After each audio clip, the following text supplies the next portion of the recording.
Sales is hard. And the reason it's hard for most people, because they don't do the hard work. Failing and being successful, they're both hard. I'm gonna choose my hard, because I never lose. I win or I learn. G.A. Bartick is the president of Consilio and also the author of the international best-selling book, Silver Bullet Selling. But at the end of the day, it's all about the relationship. I think that's even more important today than ever before, that most people don't know how to do that. I tell my team all the time, your job is to make good decisions. So as a leader, allow your team to break things. We're living in a completely unfocused society right now. Everybody wants everything instantly. They don't want to do the hard work for it. True leaders and big business people, they live a different life. Here's how most people live their life. They come into work, they open up the computer, and they start checking their email. And their email becomes their to-do list. The CEOs, they have a very strong vision of where they want to take the company. They do a great job of 3 things with a vision. Inspiring business leaders. Voices that move the world forward. Welcome to Inspiring Business Leaders. I'm joined here today by G.A. Bartick, president of Consilio. G.A., welcome to the show. Thank you much, Rich. Glad to be here. Excited to be the guest of episode number 2. Thank you, buddy. Thank you. So you've been through a lot recently. Yes. Why don't you tell me what's going on in your life, and then we'll talk a little bit more about Consilio and some great personal development tips you have for folks. Oh, lots going on in my world. So I am now recently 60 and single. After a 32-year amazing marriage to my ex-wife, Kelly, we raised 3 great kids and just had a great run. And now we're both kind of going different directions. So that's been a huge impact in my life in the last year and a half or so. But really coming out on the other side of that, feeling stronger, better about myself and where I'm going. So that's been a little bit of change. And lots going on in the business world too, with kind of making a pivot in how we're doing business. We were simply just a kind of sales consulting firm. Now we're much more an explosive growth firm, helping entrepreneurs who are able to go, they got themselves from 3 million to 5 million, maybe to 8 million, but they don't know how to go to 15 million, how to go to 30 million, how to go to 100 million. So we're really pivoted and really helping these entrepreneurs with that explosive growth, putting the strategy in place, then helping their team with the leadership side, and then also on the sales side too. So lots going on, a lot of changes in my life the last year. Lots going on. I mean, running a business, now you just went through a breakup. Yes. Now, if somebody's watching this and they went through a similar situation that you are going through still, how do you pull yourself up from the bootstraps when you're feeling kind of down or lonely, or where do you find that inside courage to kind of move on in life? It was interesting. Everybody says, "Gee, you must be sad." I'm really sorry to hear that. And I really wasn't sad. I had my moments, but really it's about knowing where I'm at right now and where I want to go, and really creating a strong vision. That's something I've worked on for the last 25 years. I think a big part of my success is being so vision driven. So I have a very, very strong vision of what I'm trying to accomplish. What are my values? What are my goals? Then I break that all the way down to what are my habits? What are my activities? So I can ask myself at any given moment, what am I doing right now? And is this activity, is this behavior in alignment with where I want to go to reach my goals, which will help me reach my vision? So that's been a big piece of it, is really spending the time alone with my own thoughts and getting comfortable in my own skin, but really making sure I have a direction of what am I trying to accomplish? And what am I doing right now? Is this activity, this behavior? Am I walking on the beach? Am I meditating? I'm meeting with friends? But is this going to help me be the best version of myself and get to where I want to go? Well, that brings me to a point, like, where does happiness come from? Does it come from these external things, or do you have to reach inside yourself to find happiness? Wow, now we're going deep. So I have a spiritual advisor I work with, and that's been a big issue, is what I do when I'm on stage, when I'm in front of an audience, just the feedback I get just feeds me. That's my happy place. When I'm sitting there doing a keynote, when I'm doing a training, and that's all external, and that's what I thought created happiness. But really it's that internal happiness. I have to be, again, comfortable in my own skin. I know that I'm loved, and that's really been the key turning point the last probably 5-7 years, is me spending the time to love myself. And because I know I can't love anybody else if I don't love myself first. So it's been spending that quiet moments, really understanding who I am and what I want to be, then going out there and making it happen. Is that an attribute of a leader, to be able to go through a divorce or somebody passing or going broke? I mean, do you think that's true leadership for the self, to be able to dig deep in yourself and find that sort of peace, that happiness, that patience. I think 100%, because all too often when I'm working with leaders, they're oftentimes pointing at everybody else. If they don't even do this, if they do that. And again, when you're pointing out, there's three fingers pointing back at yourself. So a lot of times when I'm coaching, working with executives, when they're sitting there saying, my team's not doing A, B, or C, I'm like, okay, great. What expectations have you set of them? Well, I sent them an email. Well, that's not enough. So first I have to get them to, again, understand what is true leadership. Where do they get that leadership inside themselves so they can externalize that leadership? And so sometimes it takes a little bit of digging to understand truly what is a good leader personally. How do you lead yourself before you can lead anybody else? Yeah, good point. Wow, this is not where I thought this interview was going, but this is exactly where we need to be. Let's talk about mistakes and perfectionism. Have you made any mistakes, big mistakes in your life or recently that? And what do you do when you make mistakes? How do you learn from them? And tell me a little bit about that. Well, let's just take a step back and kind of tell you how I got to where I am today. So I started my career off at Nordstrom, was pretty successful there, but left Nordstrom to make my billions in real estate and started selling real estate up in Del Mar. I was there 11 months working my tail off. I thought people would buy from me. I do have the gift of gab. G.A. Bartick, those are my initials, and my obvious good looks. So 11 months, sold one house in 11 months. And my boss said, hey, G.A., can I talk to you real quick? He called me into his office, sat me down and said, you know what, G.A., I love your enthusiasm. I love your work ethic. But I've been looking at the sales results. You only sold one house the last 11 months. I'm sorry, it's just not working out. And he turned around and handed me a cardboard box. I'm like, okay, no worries. I went out and started selling corporate photography. I thought this would be great. I had the gift of gab. People would buy from me. It was there 8 months. Boss called me into his office, handed me another cardboard box and said, I'm sorry, it's just not working out. I got a job selling eyewear. I thought this will be fantastic. I'll be talking to ophthalmologists, opticians, optometrists. Of course they'll buy from me. Was there 14 months. Kept a job for over a year. My ex at the time was very, very happy about that. And it was Halloween. We were going to get out about 3:30, a little early. And just before it was 3:30, my boss says, hey, G, you got a quick second for me? And I walked into his office. What was right behind him? Another cardboard box. And I was trying everything that I could to be a good salesperson. I have the gift of gab. I have the great personality. I can talk to anybody. But I was simply winging it. And I didn't have any process. And so that's when I really started to study. I was reading every book out there, Gittimer, Zig Ziglar, Brian Tracy. They all kind of had tips and tricks, but nothing said, hey, here's the track you run down. So that's when I started really studying, what are salespeople doing? What are leaders doing? And that's where I was able to spend 4.5 years, did a little over 6,000 interviews, and ended up writing the best-selling book, Silver Bullet Selling. Really kicked off my consulting career. So I started off failing miserably, and know what both sides of the coin, failing and being successful, they're both hard. I had to realize I'm going to choose my hard, and I'll choose to be successful. So it takes a lot of hard work.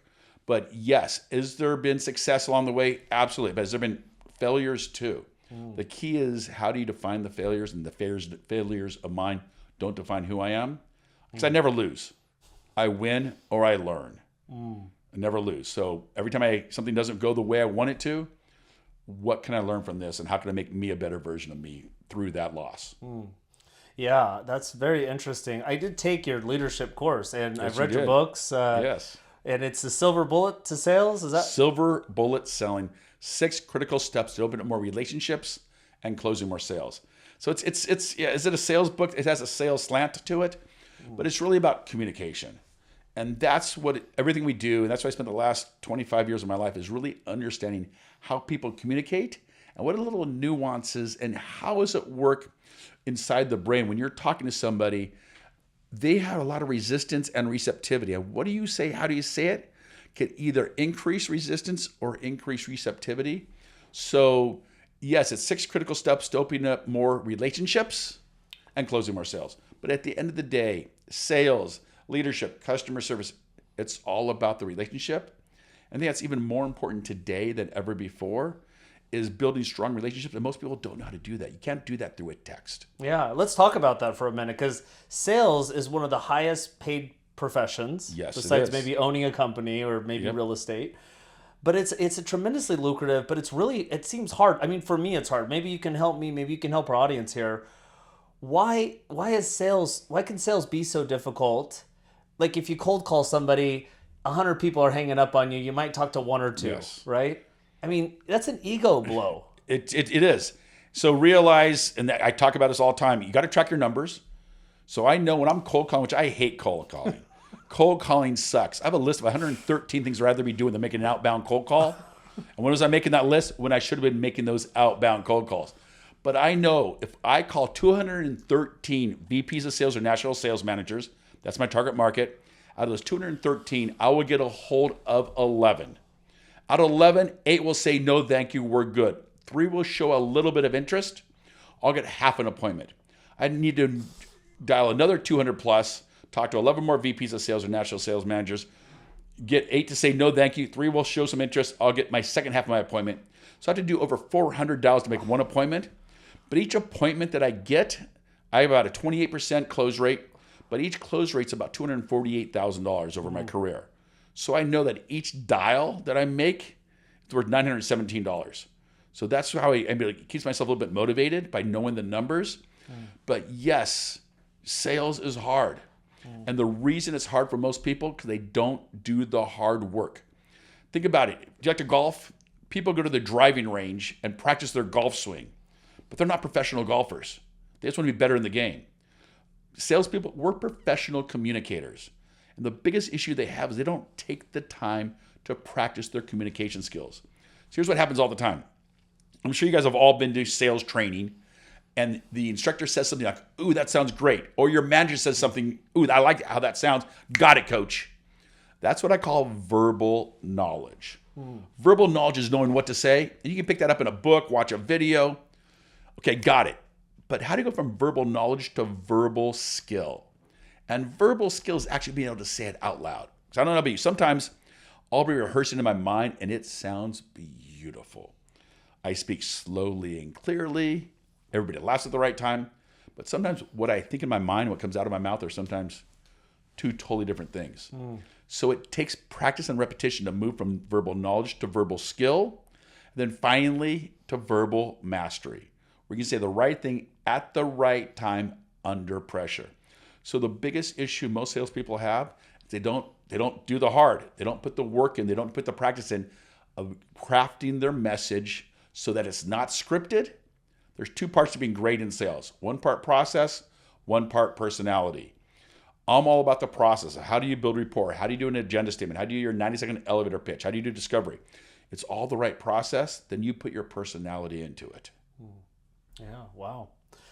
These leaders we see of these Fortune 500 companies and these massive companies, did they start off doing oftentimes their own sales? I mean, we see these leaders now and you're like, oh, they're worth billions, but I'm going to guess that a lot of them started selling their own product when they first got started. So whether it be, for the last 14 years, all of Google's sales leadership has been my stuff, Hotels.com, Expedia, Timer, Morgan Stanley, Merrill Lynch. So I've worked with, 10 of the Fortune 50 companies, and the CEOs all are almost every time an amazing communicator because they practice the art of communication. Did they start off in sales? Some did. Some started in operations. Some started in finance. But the one thing they all have is they have a very strong vision of where they want to take the company. They do a great job of 3 things with the vision. They help people believe in the vision, they help people belong to the vision, and they help people benefit from the vision. And that's what they do a really good job. But it all comes down to, once again, what do they say? How do they communicate? And it's not just one time. And think about it. You ever watch TV? What happens every 8 minutes when you're watching TV? Commercial. There's a commercial. Do they just show the commercial one time and say, okay, everybody's got it? Yeah. Or do they show the same commercial over and over again? Yeah. Or a different commercial, same message? Or they put it in print, they put it online, but they hit you up multiple times. How come? They want you to understand the message. But when we get to leadership, we think, oh, they learned that in New Hire. Oh, I sent them an email. They should already know this. That's not how people are. It's kind of like having a guitar. You play guitar. Mm-hmm. You just buy a new guitar, tune it once, and it's tuned forever. How often do you have to tune your guitar? Often. People are the exact same way. You got to sit there, you tune them up, then what starts to happen, they fall off a little bit, you got to tune them back up, and you got to recommunicate that. And that's what a lot of really good leaders really do well, is they get people to believe, belong, and benefit from their vision, but they communicate that vision over and over and over again. And they do that so that everybody in the organization, they know their role and how they fit into that vision. So again, they can ask themselves, what am I doing right now? Is this activity, is this behavior, what I'm doing, is this in alignment with where we want to go to reach our goals, which will help us reach our vision? So what makes a good leader? I've heard vision, I've heard communication. What else makes a good leader? Being able to have the difficult conversations with somebody who's underperforming, being able to delegate. Again, most people have never been taught how to delegate, so we have a whole process on how to delegate. Another big piece is how to transfer skills. How to take the skills that they have and transfer it to the rest of the organization, rest of their team, leadership team, then help them cascade that message, cascade the delegation process, cascade the skills transfer process, and how to hold people accountable. And as a leader, that's, I think, one of the most important tools they could have is holding people accountable. Because people, whether you like it or not, some people say, why are you micromanaging me? And what I found is, in thousands of coaching interactions, that the top performers, they don't care if you quote unquote micromanage them, if you check in on them, because it's an opportunity for them to sit there and say, yes, I got that done, and get a little praise. I don't know about you, but who here gets too gosh darn much appreciation? So as a manager and a leader, if you're following up and finding, are things getting done? The poor performers hate it. Why? Because they're not getting their shit done. Top performers love it because they're getting their stuff done. But when I coach people to sit there and follow up, what starts to happen is people start getting their stuff done. When they start getting their stuff done, what happens? They start getting results. So that's a big piece of leaders that most people don't realize, is that they set the expectation crystal clear, then they hold people accountable for getting their shit done. What about caring a lot, like caring about the people you're managing or caring about your customers? Do we have to put them first sometimes over our own desires? Like, how do you position yourself with your employees and your clients? And how do you look at giving them more value, or how do you feel about that notion? So, like I said, I started my career at Nordstrom. I spent 11 years there. And back in the day, Nordstrom was known for the customer experience. So that's still my gold standard for myself, is that Nordstrom customer experience. And it's all about the customer. And so when I'm working with clients, I am as client-centric as I can be. But what I realize, though, is that I have to set really good expectations of what a good client will receive from us, what we can expect from us, what we can expect from them. And when we do a good job of that, when we know what to expect from them, they know what to expect from us, that's a much better relationship, because I'm not trying to guess what they want. And if I don't know their expectations, so I'll ask them, seriously, what are your expectations of a consulting firm? Because I need to understand what their expectations are so I can meet them. I don't know about you, but have you ever been held accountable to things that you didn't even know people were holding you accountable to, and expectations they didn't even know? That happens all the time. So understanding their expectations, and that way I'm able to meet their expectations and they're able to meet mine. So the customer experience is still king. I still look at that and say, what can we do to create more value? But a big part of that is them understanding what we're going to do and what our deliverables are, and how do they want to work with us too. Does that translate in the personal life too? I mean, do you do this with your kids or your friends? I mean, it seems like it would be just good practice communication. Maybe we don't do that enough with people that are in a personal relationship. It is so funny. So the 6 steps of sales: pre-call planning, build rapport, discovery, tailored solution, address concerns, close, and motivate. Those are my 6 steps to sales. But then I realized probably 5 years ago that that's also the same 6 steps for leading. Pre-call planning, how to make sure the best version of myself shows up before I get into a meeting with one of my associates. How do I build rapport with them? Do I take a genuine interest in them and their lives? Realizing they do have a life outside of the office here. And then how do I do good discovery to really take a holistic approach to them, understanding them as a person? Then how do I present a tailored solution that really is benefit rich and addresses what they need to have? As an associate, they're going to have concerns. So how do I address those concerns in a non-confrontational manner? How do I close the conversation and motivate them to get excited about moving forward? So again, pre-call planning, build rapport, discovery, tailor solution, address concerns, close, and motivate. Sales 6 steps, leadership 6 steps. With my kids, I got 3 kids, outstanding kids, all super successful, launched. Before I talk to them, how do I pre-call plan? How do I build rapport with them? How do I do good discovery? Take a genuine interest in them. How do I present tailored solutions that benefit Rich, where they can see how it benefits them? How do I address their concerns where I'm not arguing with them? How do I close the conversation and motivate them? So I've taken those 6 steps and applied to just about every aspect of my life. I think you and I talked about this with your son when you started bringing this methodology in, and it really Yes. changed your relationship. I think this was a couple like year ago. Maybe we were sitting at that brewery. Yeah. And you said, you know what? I've been doing this with my son, and our communication has just been flawless. Yeah, it's been much better. Jack is 24 years old, and he was going to be an attorney. He went through part of my company program. We work with these young college kids.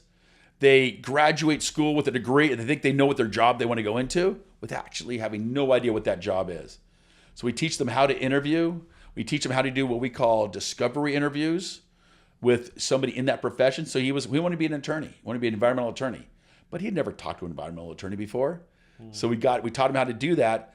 And then from that, he was also working at Trader Joe's. And he called me and his mom and said, "Hey, Mom, Dad, I went through Dad's program. Every environmental attorney I talk to hates their job. And I realized working at Trader Joe's, I don't like being indoors. So I want to be an animal handler." We're like, well, duh. The zoo and the wild animal park, that's where he worked all throughout high school and college. But getting back to the original question, so Jack now is back in school getting his master's degree, and he's local again. And so after being 5 years out of the house, I kind of had to reestablish a relationship with him. And just kind of spending the time making sure that the best version of myself shows up, but really starting to take an understanding of what he's going through discovery. And non-judgmental discovery is key. And that's where most salespeople and most leaders screw it up. They're asking questions with judgment. They're asking questions in a way, especially on a sales situation, most discovery is for the salesperson. They're trying to, quote unquote, qualify the other person. You don't need to qualify the other person. The big purpose of discovery is to create what I call a buying gap, where they are right now and where they want to go. And can you help them get there? So my son, he's right now going to school. He wants to become an animal handler. Great. How can I help him get there? When I'm sitting there and talking to had a sales call this morning, and a financial services organization. Here's where they're at right now. Here's where they want to go. The owner wants to retire in 4 years. What's my job? To help his company be more successful so he can retire in 4 years. So it's about taking a genuine interest in the other person. And that's where the 6 steps has really helped me in every aspect of my life, including my kids. Well, it sounds like not only are you great at asking questions, you got to listen to people too. Yes. And so tell me about your listening journey. How did you have good parents that listen, or maybe you didn't have good parents that listen, but where did you find that beautiful virtue of listening, asking the right questions and listening in your own personal life? So a big part of this came from all the interviewing I did and all the observations of these sales calls that I did, where the salespeople were successful. They just asked questions in a little bit different manner. They would oftentimes, like for financial service people, the typical question they ask is, how much money do you have? Who's your financial advisor? What do you want to do with it? The top performers sit there and say, great, tell me a little bit about your family. Tell me a little bit about your occupation. Tell me a little bit about what you do for fun before they ever talk about the money. So if I can understand where they are right now, where they want to go, what are their expectations, I can present a much more tailored solution.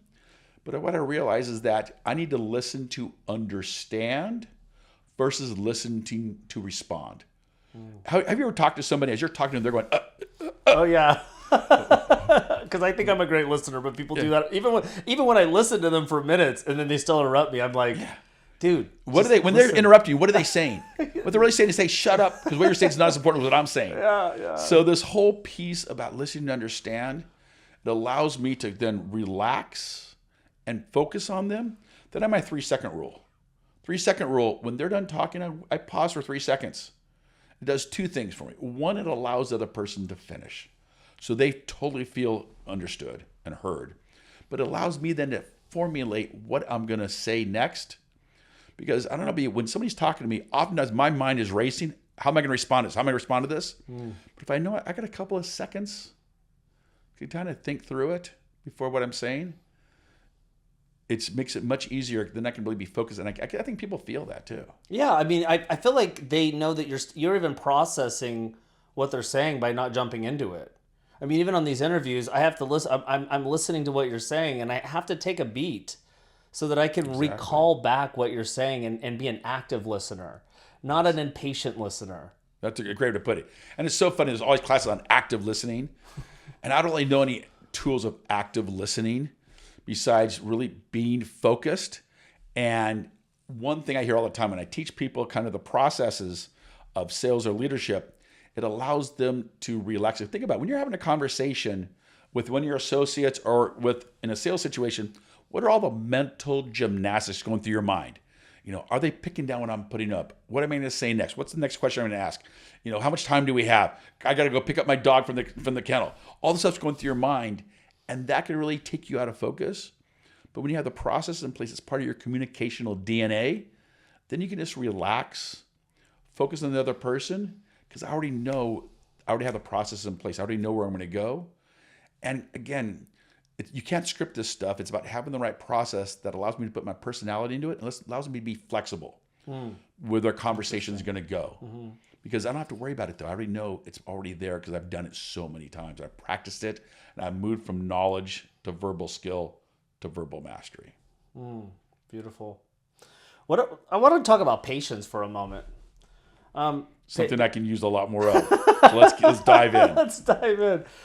I mean, they say patience is a virtue. We've heard that a million times. You have a family. You just went through a breakup with a longtime partner. Was patience ever an issue in your personal relationship with your business partner, Stacy, with your clients? How do you cultivate patience? How do you practice patience? And how do you fail at patience? Wow, that is a deep question. Thinking about how patience affects me personally. If you know DISC at all, DISC, I'm a high I. I'm a fast people person. So I process things fast. And when people are moving too slow for me sometimes, I get a little agitated and like, dude, let's go, speed it up. And so again, I've had to physically come up with ways and mantras for myself to just slow down, relax. I'm right where I'm supposed to be. This is taking exactly as much time as it's supposed to be. And being patient with myself is where it all started. Is realizing that I have to put the hard work in to be successful. And if I'm patient with myself and willing to put the hard work in, then I can be patient with other people too. Mm-hmm. And so I ask people a lot of times for patience and grace. And when I'm coaching, that's one of I probably say that line more than anybody else or any other line that I use. I was just downstairs coaching a woman, and I'm like, give yourself a little patience and grace to make mistakes. And you have to be able to step into the fear of making mistakes. And that's the biggest issue most people have when it comes to sales or leadership. They're not willing to fail. And we fail a lot. And communications is messy. Relationships are messy. But you have to be willing to be patient. You have to be willing to make mistakes and learn from those mistakes and step into the fear. And that's a big piece about a leader. I was doing some coaching the other day, and he was getting a little upset with his team. And I was explaining to him that he's not allowed his team to feel comfortable failing. So he's like, they keep asking me questions that I can't get any work done and I'm like, the reason they're asking you all these questions because you've not empowered them to make decisions on their own. I tell my team all the time, your job is to make good decisions. I mean, what I do as consulting, we're not doing brain surgery. Nobody's going to die. We can fix whatever issues they bring up. Anything they break, we can fix it. So as a leader, allow your team to break things. You can always fix it. It's when you don't allow them to break things, they get nervous, they get upset, they don't have the patience with themselves. So therefore, they're afraid to move forward. And that's what causes a lot of stalling, a lot of organizations, is the team's not willing to move forward together and make mistakes and learn along the way.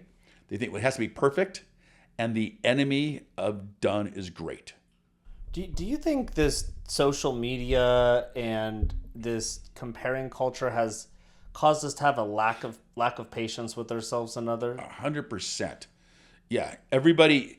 you go on to TikTok, you go on Instagram, and all you see is people in their fancy jets and in their, driving their fancy cars. And yes, if those people have all that stuff, which I call bullshit on most of them, all right, but if they have that stuff, you don't see the hard work and dedication they've had to put into getting there. Again, so I've been pretty successful, but what does it take to get here to where I am? You don't see all the hard work and dedication I've put into getting here. So you got to be patient with yourself, patient with each other, patient with your team, but realizing that what's happening on social media, that is all trying to influence you to take action on something. You don't see me on social media all that often. Yeah. All right, there's only one person I need to prove anything to, and that's to me. Yeah. I would probably be way more successful in my business if I was more on social media, and we're doing a little bit more of that stuff. But you're not going to see me flying in my private jet, which I don't have, which I would never will. It doesn't pencil. All right, it's about making good economic decisions. Yeah. But so I get a little discouraged when young kids think that, oh my gosh, I should be a millionaire overnight. Yeah, and this, I want to transition to the focus aspect, because I feel like we're living in a completely unfocused society right now. I think the youth is going through a focus crisis right now with the quick content, with the social media, with the AI. Everybody wants everything instantly. They don't want to do the hard work for it. Now, I've heard somewhere that leaders actually, true leaders and big business people, they live a different life. They're not checking emails. They're not on their social media. They're doing the things that matter towards their goals. Do you know anything about this focus mentality and putting other things aside to focus on what you need to do to reach your goals? Spend a ton of time, and I do a whole thing on creating goals and that vision. So here's how most people live their life. They come into work, they open up the computer, and they start checking their email. And their email becomes their to-do list. And that becomes an activity. Guilty. If you do that activity enough, that activity then becomes a habit. That habit then creates results. Those results then create beliefs, and those beliefs create destination. Let me explain what you mean of that. So if, let's just say you had to be at the office here at 8 a.m. I'm your boss. If you get here at 8, what time would you have to wake up, Rick? 6:30. Okay. Alarm goes off at 6:30. You think to yourself, oh my gosh, I showered last night. I'm super tired. It's nice and cozy in these sheets. What can you reach over? What do you hit? You hit the snooze? 10 more minutes. A beautiful, blissful sleep happens. You think to yourself, oh my gosh, sales meeting this morning. I'm so tired. I had such a late night last night. So nice and cozy here. If I skip breakfast, reach over, hit the snooze one more time. There you go. 10 more minutes of beautiful, blissful sleep. Alarm goes off. You're like, oh my gosh, you still don't want to get up. If I catch every light green, I can still get to work on time for GA sales meeting. 10 more minutes, the alarm goes off. You finally, I got to get up. You get out of bed, throw on your clothes, run downstairs, jump in the car, skip breakfast. Do you catch every light green? No. You Tokyo drift into the parking space. You run into the office, and there I am saying, what time is it right now, Rick?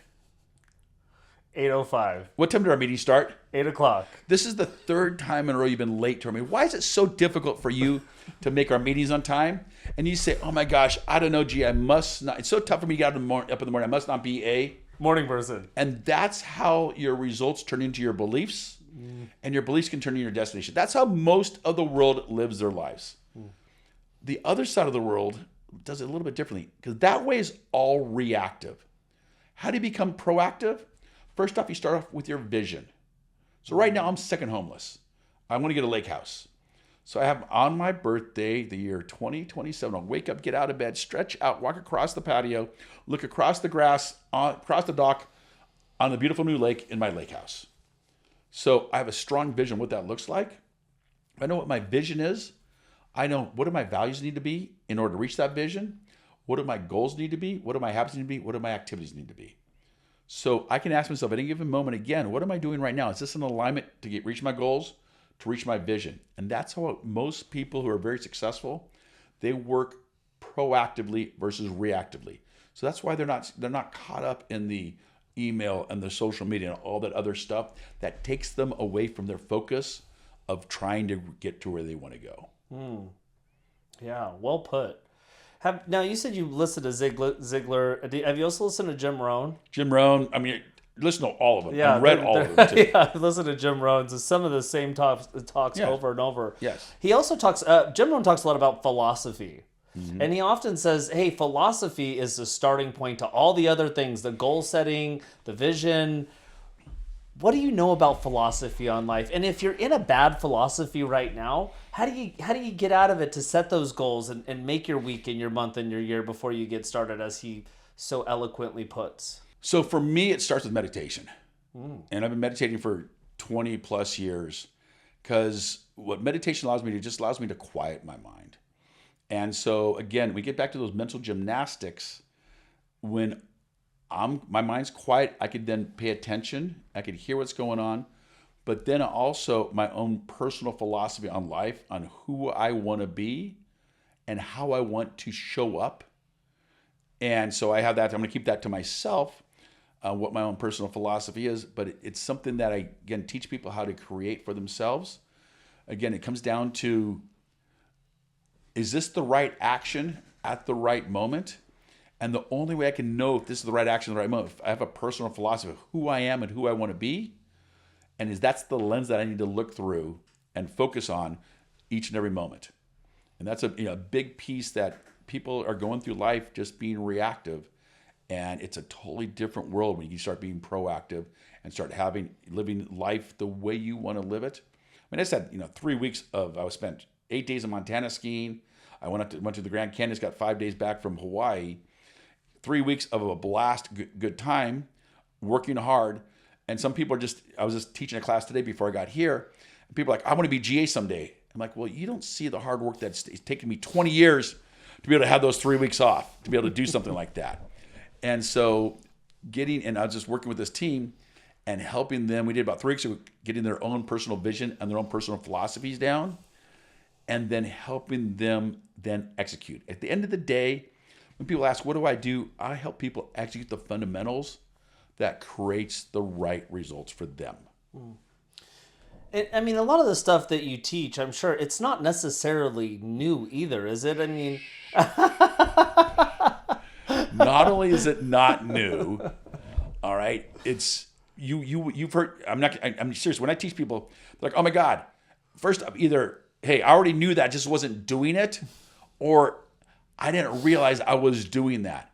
So when I say I'm an execution company, that's everything we have. I might put some processes in place.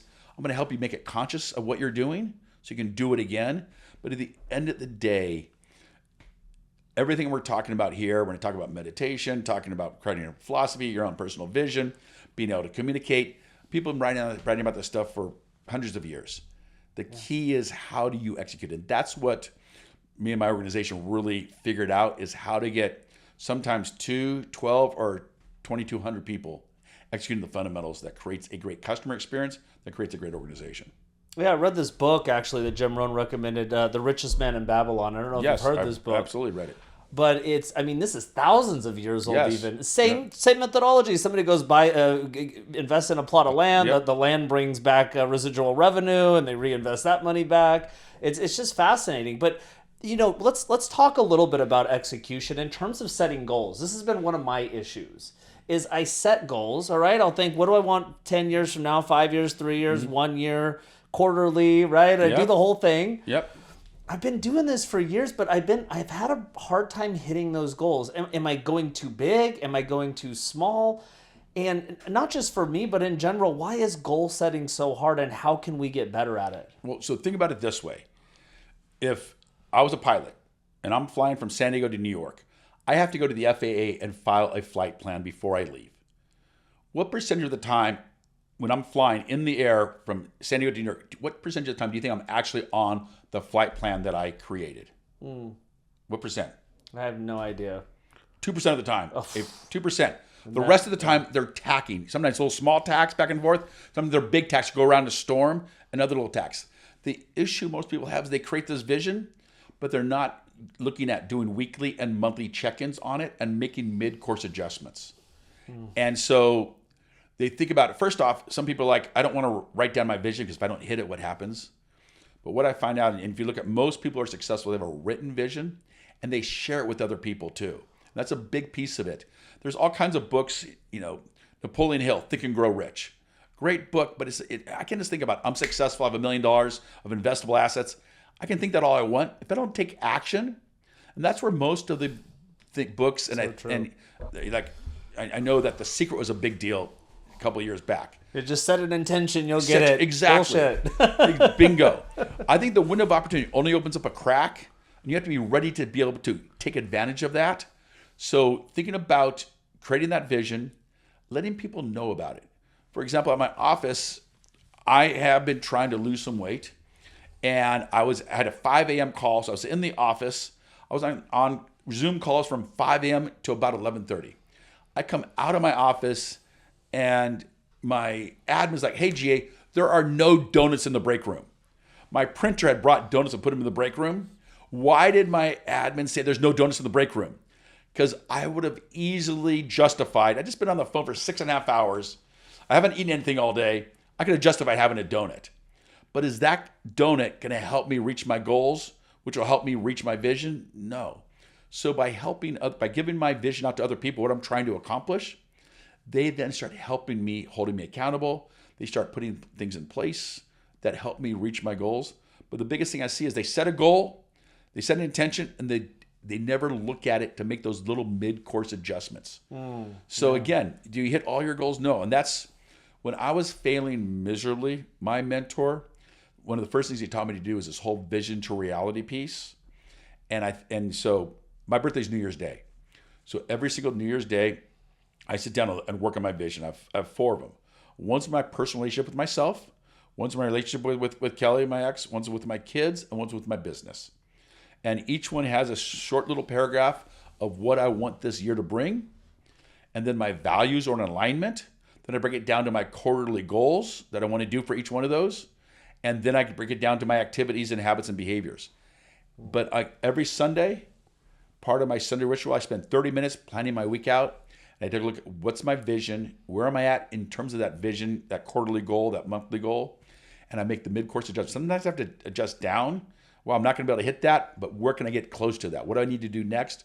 And what's the activities this week that I need to do that's going to help me reach that goal, which will help me reach that vision? So it's making those little tacks, those mid-course adjustments, reviewing your goals and having them in front of you on a daily, weekly basis is key. And that's what the biggest things I think people miss. They set the goal and it's in a notebook, it's on a computer document somewhere, they never look at it again. Or they don't even set a goal ever. Some people never set a goal in their whole life. Okay, so somebody's first time setting a goal. Let's give them something to this audience. They've never set a goal before. Okay. They can't think of a goal they want. They don't have a vision. Maybe they're 23 and they just got out of college and they're like, "Oh, I've heard of this goal setting. How do I set my first goal?" So it's really about understanding, hey, where am I at right now, and getting crystal clear on where am I at right now, and where do I want to go? What at the end of this month, end of this year? And I try to do things I have a 3 and a 5 year goal, but I really focus on the 2025 goal right now. And so thinking about where do you want to be at the end of this year, December 31st. So I start writing down, hey, it's December 31st, and I'm so excited that I ... And I make them fill in the blank. And just going through that, it's December 31st. I'm so excited that and again, it doesn't have to always be monetary. It doesn't have to be, you made some huge thing going. The biggest issue people have is they think, oh my God, I need to make $1 million this year. Well, if you're right out of college, most of you are not going to make $1 million your first year out of college. Yeah. So it's about making realistic goals, but more importantly, it's about actually setting the intention to sit down and think through it. And again, why are they afraid to write down their goals? Because if I write it down, what happens if I don't hit it? If I tell people about it, what happens if I don't? I'll feel bad. What I find is that do I hit all my goals? Hell no. Do I get close? Sometimes yes, and I'll take getting close all day long. And sometimes I hit them. Sometimes I don't even come close. Yeah, exactly. And sometimes I have to change them. Like, ooh, that was a great goal to set. Didn't hit that one. Yeah. So like right now, I want to learn 6 songs on the piano. That's one of my visions. I can sit down at any piano and just play 6 songs. And so I broke that down into, okay, what are my goals? Well, my goals are I need to know 2 songs every 3 months. And broke it down to the activities that I had to get piano lessons. So I got a piano teacher, and I spend about 2 hours a week. That's my goal. I probably spend more, and again, I don't always hit that. I spend about a half an hour at a time, 2 hours a week, and it sucks right now. Practice sucks. I sound horrible on it. But I know if I sound horrible now, this is the worst I will ever sound, is right now. Mm-hmm. I will only get better if I continue to practice. So again, having a good, strong vision and goal, it allows me to do some unpleasant activities like practicing piano, like cold calling, to lead to pleasant results. And that's, for me, the biggest thing. So if I have a good goal and a vision, and then a couple things that are key. One is what's my reminder to do that goal? What is my routine around it? And what is my reward? For example, again, trying to lose some weight. So at the office, 3 o'clock that's my horrible time. I love to go into the kitchen of the office, open up the carb cabinet. And what's in the carb cabinet? Cookies, chips, crackers, all the things I love to eat. Those aren't going to get me where I want to go. So now my reminder is I have a picture of what I call GA Prime. So right now I'm about 45 pounds down from where I was about a year ago. So I have a picture of GA Prime. That's my reminder of what I want to look like. In the carb cabinet, when I open it up, I see GA Prime. My routine is I have now crudités. You know what crudités are? Mm-mm. So crudités, this is a fancy word for cut up vegetables. So I have in the refrigerator some cut up celery, carrots, and bell peppers. A little bit of hummus, and that's my routine. Now, does carrots and celery taste like cookies and chocolate? No. And they don't. No. They don't. But it's an unpleasant activity that leads to pleasant results. I feel much better now, 50 pounds down than I did, a year ago. And then, so what's my routine? What's my reminder? What's my routine? And then what's my reward? So my goal was 8 pounds a month. And so now every time if I drop 8 pounds, I get a massage. So it costs me $100 for a massage, but it's a nice little reward for myself. So again, getting back to the original question, how do people start off, figure out, hey, where am I at right now? Where do I want to go? And take 10 minutes and just sit down and start writing that. December 31st, I'm so excited that and just get into the process of doing it and step into the fear. It's going to be uncomfortable and awkward. But the beautiful thing is this is uncomfortable and awkward as it's ever going to get. You only get better. Just like playing the piano. Right now, as bad as I am, I can only get better. You seem to be big on systematizing everything. Yes. Is that how you live your life? I mean, yes. It's good. I'm laughing. Yeah. I'm laughing Yes. For you, with you, it's at interesting, you, all yes. of it. Because my whole life probably over-indexed on the process. Yeah. But go back to where I come from and having a paper out at 3, and I woke up at 3 a.m. and had a paper out at 31 years old because I was failing miserably because I couldn't sell. And to go from being totally broke to having to have a paper out to being somewhat successful now because I was broke because I had no process. I was simply winging it. So that process of how to sell, how to lead, how to coach, everything I do, I realize that if I have a process in place for myself personally, it's much easier for me to execute it. Then I can take the process and it's repeatable, it's scalable. That's where I made my fortune on, is just teaching people this process. But yes, almost to a fault. Like when I go home, I have a key bowl that says keys on it. And my watch, my wallet, my keys go in the key bowl. And it works great when I do it. When I don't, that's when I get in trouble. For example, I'm a professional traveler. For 20 years, I traveled for clients every single week. And you'll hear me talk a lot about having a pre-call checklist. A pre-call checklist before you go on a meeting, it's how do you make sure the best version of yourself shows up? I mean, think about it. If you're a golfer, you just don't go to the first tee, get your Pro V1 out there and your tiles and swat it. You go to the driving range first, don't you? Then you go to the putting green. Then for me, you go to the bar. Then you go to the first tee. But why do you do all this stuff first? So the best version of yourself shows up in the game.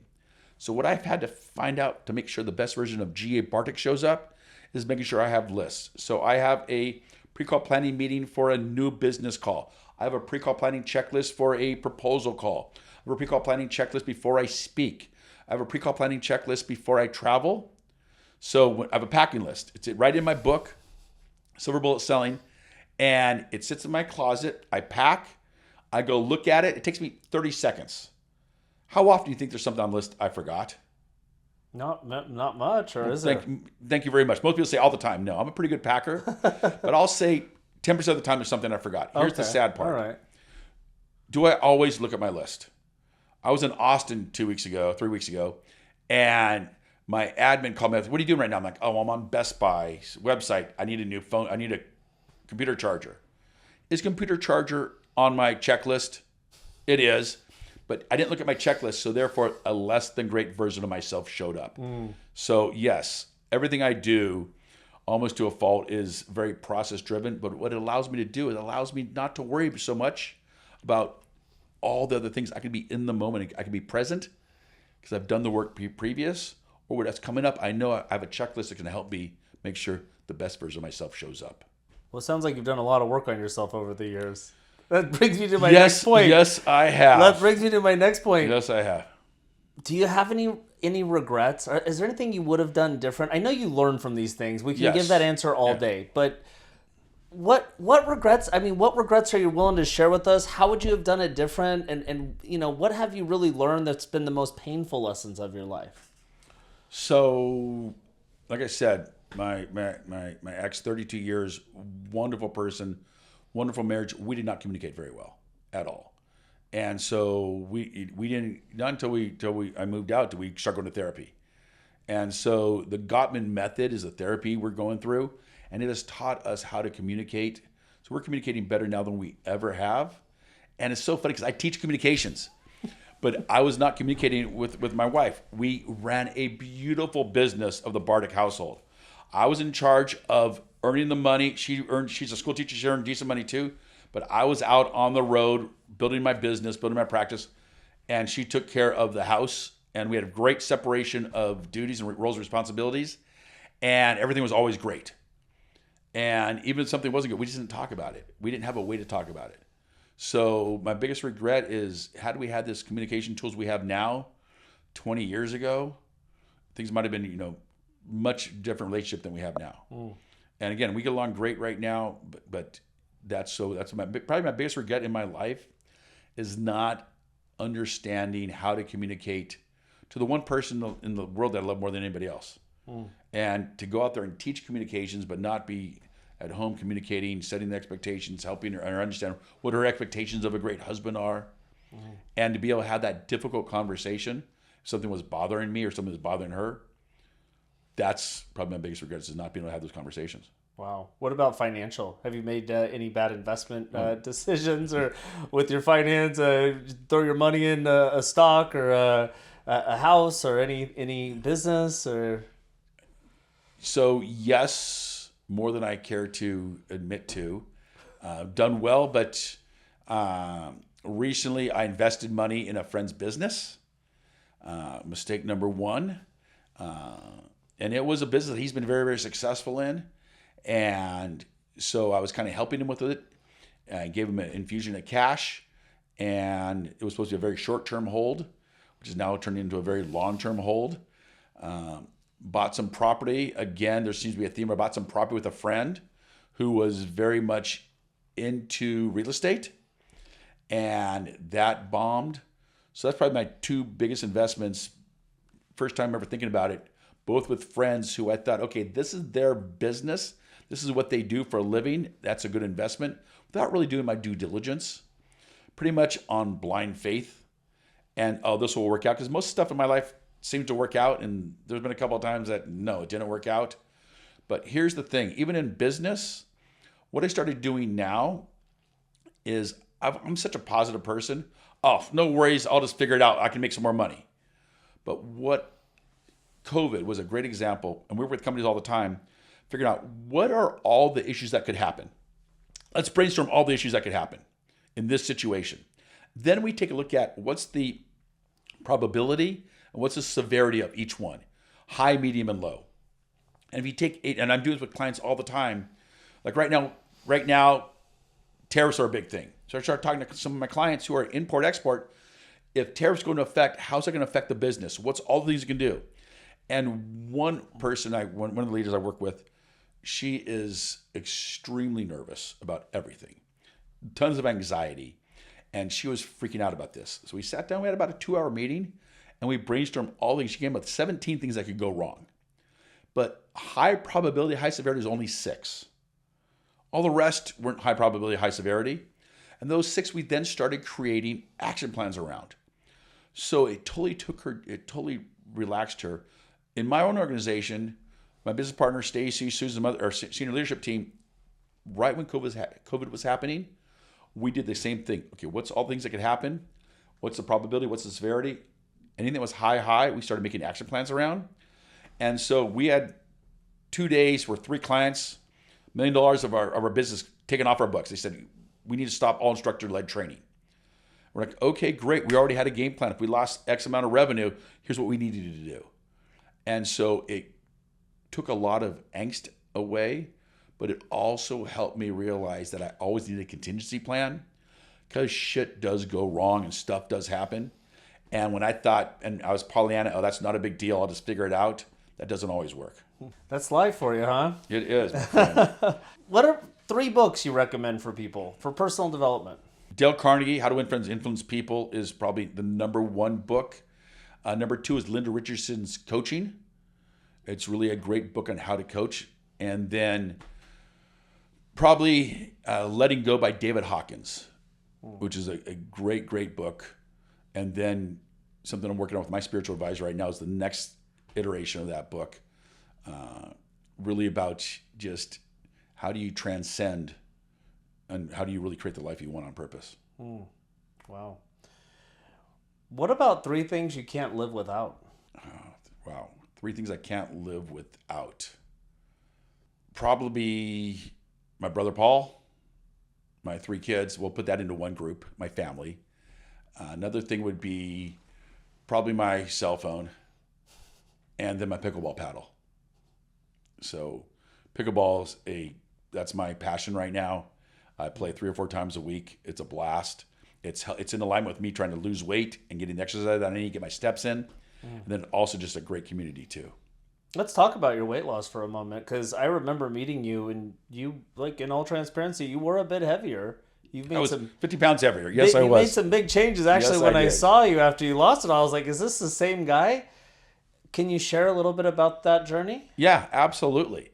So I was 260, uncomfortable with who I was, how I felt. Putting clothes on was uncomfortable. And I tried for years every single possible diet out there. And I exercise a lot, but my body's comfortable with extra weight on it. And so 2 things happened. One is I had to be comfortable with who I am. That was the first thing. Even at 260, I had to be comfortable being 260. But then I had to create a vision. And one of them was a friend of mine asked me to marry him and his wife back in Cabo back in December. So that's when this whole journey started in March of last year. I realized that I want to be walking on the beach, looking good, weighing 50 pounds less. That was my vision. Wow. And so my values are, I'm a healthy eater. I work out. I do the hard work that it takes to lose the weight. And so I started creating my values, then my goals, 8 pounds a month, my habits, eating healthy. And then I actually went into a medically supervised weight loss program where it's shakes and bars. And so for 9 months, my diet, it was the first time I've ever really held to something. Pretty much every single day, it was a shake in the morning, a shake at lunch, a bar at 2 o'clock, instead of the cookies and crackers, a shake or soup at dinner, and a bar at 7 o'clock. So but I know I could not have gone through and done it with the dedication that I did without the vision of walking on the beach and standing in front of 100 of my close friends, mirroring a beautiful couple, feeling good about myself.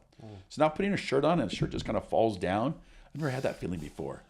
Well, you look great, brother. Well, thank you much. Feeling you look good. great. You look great on that. Thank you much. So Well, what about spirit? Were you raised in any churches, Buddhism, agnostic, atheist? Like, what is your spiritual practice? Dude, look we're like? going to run the gamut on this, aren't we? Well, this is inspiring business leaders, man. This Yeah. is all about it. Yeah, we want to know all about you. So I mentioned I have a spiritual advisor. So I was raised Jewish, bar mitzvahed, love the Jewish community, and have studied just about every religion out there, from Buddhist, Taoist, Mormonism, studied all of them. And so my own personal philosophy, whether you agree with it or not, a lot of times I think that religion can breed hate. More people have died over religious causes. And the fact that you don't believe the same way that I believe, to me, is just, I can't fathom that. Or that you're going to go to a different heaven than I'm going to because you believe differently than me, that I can't fathom either. So I spent a lot of time, and that's why I have my own spiritual advisor, Rand Pip. Every Saturday, 7 to 9, we're either on the phone or meeting up in Del Mar and working on my spirituality and really figuring out I have my own personal code of conduct, but looking at religion to me is personal. And so my family was not raised, my kids were not raised religious. They have 4 rules of the Bartick. That's my last name is Bartick. Number 1 is do the right thing, do your best, treat others the way that they want to be treated, and have fun. And so that's been kind of our religion. And I've had that conversation with my kids over and over again. Hey, did you do the right thing in this situation? All right, did you treat others the way they wanted to be treated? All right, did you have fun? So we kind of made that the lens of what they look through is kind of our personal religion. And then again, I have a lot of woo, a lot of spirituality in me, not so much a lot of religion in me, even though do I believe in a higher power? Absolutely. I just don't think we're on this world for 80, 90 years and all of a sudden, poof, we're gone. I think our soul travels on. I'm not sure if I'm still working on the recreation for reincarnation or not. But I do know that we're all connected and that we're all one. And what I do affects you, affects other people, the butterfly effect, the ripple in the pond. So that's why I spend a lot of time trying to understand myself and the shit that I've done, trying to understand, why did I do that? That wasn't a nice thing to do. Why did I do that? And where did that come from? So that if I'm put in that same situation again, I now have something to focus on and review and look at and say, okay, what do I need to do so I can take the right action at the right time? So, and that's what meditation, I do a thing called hemisync. Oh, I know about that. I just started that. That's the old CIA program, isn't it? So Dr. Monroe, back in the 60s, was given a grant on how to create an outer body experience on purpose. I don't share this with a lot of people. Jesus, I can't believe you're getting me going into this. So I started this about 2002 because I don't have a product. All I have is me and a process. And I had to go into the biggest companies in the world and say, hey, let me teach your sales team how to sell. Let me teach your leadership team how to lead. And in order to, I had to be a better salesperson than their best salesperson. And that was a lot of pressure on me. And so what meditation did, it allowed me to just clear I call it, think about like a coffee cup. Even though I don't drink coffee, is that my brain can only take so much information in and then we get full. But meditation, what it does, it allows my mind to be really, really clear. So Dr. Monroe was given this grant to figure out how do you create this outer body experience on purpose. So they tried every drug, but he found if he puts one sound in one ear and a different sound in your other ear, it'll create this vibrato for about 60% of the people. When I put the headsets on and put that first one in, I was like, holy shit, what's going on here? And so every morning for about 45 minutes, getting back to my rituals and my process, 5 a.m., 45 minutes of meditation, always guided meditation through hemisync. I do a couple other things right now too, but I can quickly go to focus 10, mind awake, body asleep. Yeah. Focus 12 is where I start to expand my consciousness. Focus 15 evaporates time. That's why I'm able to focus and go to meditation for so long, for 45 minutes or so. Sometimes I can do up to 2 hours, if not more. And then focus 20 is where I can kind of do little outer body at times. Yeah. So yeah, it's amazing. I'm going to count to 10. And then he does that little sequence where he inputs the seeds in you of how to let go and be the best version of himself. I just recently discovered the hemisync, and it's profound. It's remarkable, and I can't believe it exists. I mean, I never heard of it. It's almost like it combines, though. Again, like I think it's a new process how he put it all together, but there's still like timeless wisdom. Oh, it's actually, what that is. And here's the thing. So if you want to, so I have all. It's you cannot get the program that I have. So I have it down. I have it all downloaded. If you want a copy, make sure you get my email, and I will send you the link to. There's like 36 different tracks. Yeah. But the biggest thing, if you're just starting to meditate, I think again, meditation is one of my little inner secrets that I think has led to some of my success. But the biggest issue when I start talking to people about meditation is the biggest thing is thoughts come to my mind. And what do I do? How do I get my thoughts? I'm like, don't worry about your thoughts. Again, give yourself the patience and grace. Thoughts come into my mind all the time. The question is, what do you do with those thoughts? And so I let the thought come in, and I recognize the thought and just let it go. And that was the big aha for me in meditation is the thoughts. I'm constantly getting bombarded with thoughts when I'm meditating, but I don't sit there and think about it. If the same thought starts coming in multiple times, sometimes, depending on what I'm doing, I might figure out, okay, what's going on here? What's the root cause to that? And try to figure out why does that thought keep coming, into my mind. But if you're starting just to meditate, don't worry about those thoughts coming in. They're going to, that's fine. Just like, just recognize, there's a thought and let it go. There's another thought, let it go. But don't get upset with yourself. Give yourself the patience and grace that, again, to do the hard work where it's uncomfortable to get to where you can meditate for 45 minutes at a time. And it's a challenge. Meditation, like you were saying about all these other things of practice, meditation could be one of the most, especially in today's busy environment, lack of focus, it could be one of the harder things to do. But, for me, I've been meditating for 18 years, so I have it down, but it took me forever. Absolutely. I mean, even 5 minutes, right? But what I realize is when I sit to meditate, I'm just like, I'm sitting here relaxed. I'm not trying to meditate. First of all, when you do that, immediately it almost feels like you fail. Mm-hmm. So I just discovered, I'm like, hey, I'm just sitting here comfortably. I'm not meditating. I'm sitting here comfortably first. And then, as I got better, I started focusing on one-pointed focus or letting thoughts go from the mind. But yeah, it's a practice and it's difficult. But I think it's scientifically, spiritually, economically, for peace, bliss, happiness. I mean, all those things I can say. There's all kinds of science behind meditation. It's a science. It's not just a philosophy. I mean, it's all of it. But well, GA, we're going to wrap up. But what is, for the last question, I want your best piece of advice for other inspiring business leaders. What would you tell them on how to live life to be their best self? And it comes down to what we've been talking about almost the whole time. The one thread that's been going through this entire conversation is knowing where you want to go and then figuring out, how do I get there? What's the roadmap? You don't start on a journey, just get in your car and start driving. You sit there and you plug it into your GPS and say, okay, here's where I'm going. And you follow the turn. Sometimes you make a wrong turn. You don't get mad at yourself. You just get back on track. It's funny, all the time recalculating a route. So it's about really thinking about, hey, where do I want to go? And is that a cool journey? And where do I getting there? And enjoy the journey, but realize it's going to be fucking hard, and that's okay. Choose your hard. You have to do the work, and that's been the one of the biggest thing when I talk to people about sales. Again, one part process, one part personality. The second thing is you have to be able to tell a great story, but more importantly, you have to tell it to enough people. That's where most people fail in sales. They're not willing to tell it to enough people. So do the hard work, but figure out, where do I want to go? Where am I at?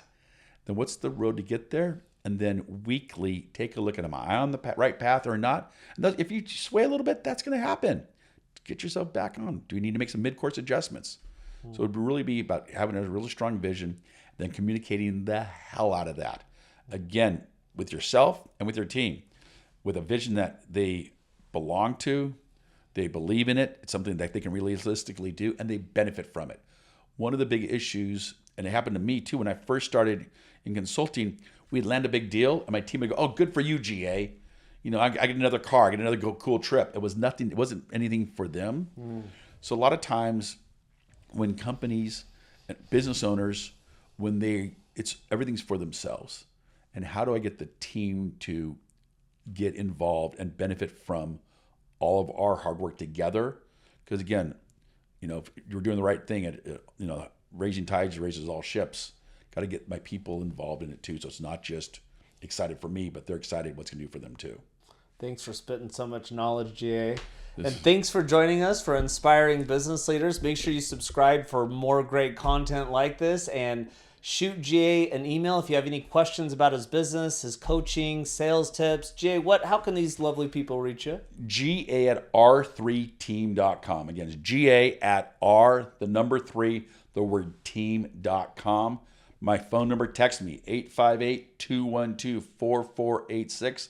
Again, 858-212-4486. And it's funny, I get my cell phone out all the time. Nobody ever fucking calls me. If I can step into the fear, Call me. Call them, folks. I would Call 'em. love that. And remember, always be your best self, love others, and make the world a great place. Thanks for joining us.